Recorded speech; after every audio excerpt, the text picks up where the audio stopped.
আপনাদের মহাসচিব মির্জা ফখরুল ইসলাম আলমগীর তিনি বলছেন যে আহ, ঠাকুরগাঁওয়ের একটি জনসভায় যে ভোটের অধিকার আদায়ে 5ই আগস্টের মতো রাস্তায় নামতে হবে, প্রয়োজনে আবার রাজপথে নামার কথা তিনি এর আগেও বলেছেন।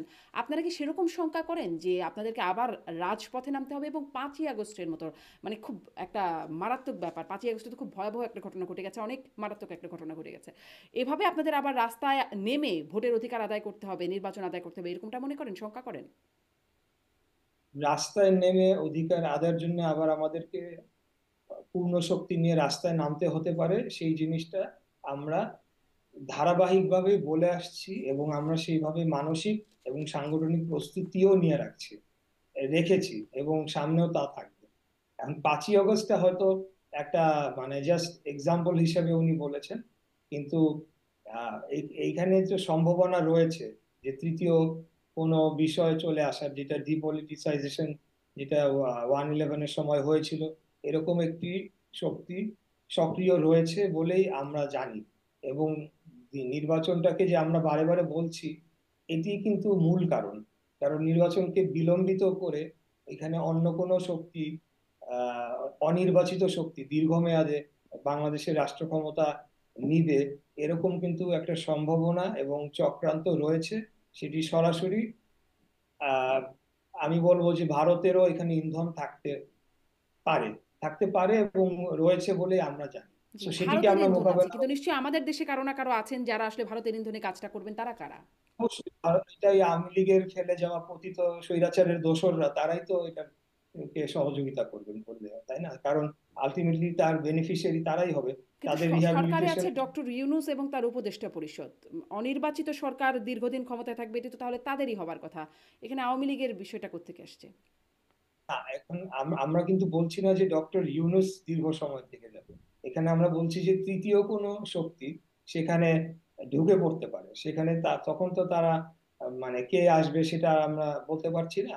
তবে সুযোগ নিতে পারে যদি আরেকটা কথা আপনি নিশ্চয়ই শুনে থাকবেন, আমরা বারে বারে বলি যে এই সরকার যদি ব্যর্থ হয় তাহলে কিন্তু আমাদের সবারই কিন্তু ব্যর্থতাটা টোটাল আমাদের সবার। কারণ এই সরকারকে যদি ব্যর্থ করা হয় তখনই সেই সুযোগটা সৃষ্টি হবে যে থার্ড কোনো ইন্টারভেনশনের জন্য, এবং সেটার জন্য আমরা সচেষ্ট রয়েছি। আমরা সেটিকে হতে দিব না। থার্ড এবং ইন্টারভেনশন আমরা, বলতে আপনারা কাদের দিকে ইঙ্গিত করছেন?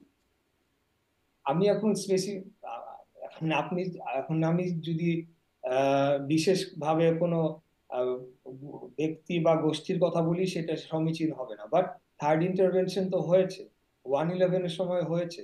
পৃথিবীর বিভিন্ন দেশে তৃতীয় শক্তি বা এই ধরনের সেনাবাহিনী? শক্তি না, আমি সেনাবাহিনীকে আমি দোষ বলবো না বা সেনা সরাসরি বলবো না, তবে এই ধরনের ঘটনা তো ঘটেছে, এটার তো উদাহরণ রয়েছে যে আহ, তৃতীয় পক্ষ, আহ, এটা পাকিস্তানেও ঘটেছে, আপনার মায়ানমারেও আপনি এই এক্সাম্পল পাবেন, আপনি ইজিপ্টেও পাবেন।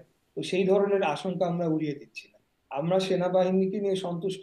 সেনাবাহিনী যে ভূমিকা রেখেছে 5 তারিখে, মানে বিশেষ করে ওই কিছু জেনারেল বাদে রেস্ট অফ দ্য আর্মি, তারা অত্যন্ত দেশপ্রেমিক এবং সঠিক কাজটি করেছে, তাদেরকে আমরা সাধুবাদ জানাই। এবং আমি মনে করি এটা বলা হয় যে ছাত্র জনতা, এটার সাথে সিপাহীটাও লাগানো উচিত। আমিও তো দেখেছি, আমি তো ফিল্ডে ছিলাম, আমি যখন জেল থেকে বের হয়ে আসি তাদের ভূমিকা কি ছিল। এটা ছাত্র জনতা সিপাহীর গণ অভ্যুত্থান ছিল। অতএব আমি সেনাবাহিনীর দিকে আমি পয়েন্ট আউট করব না।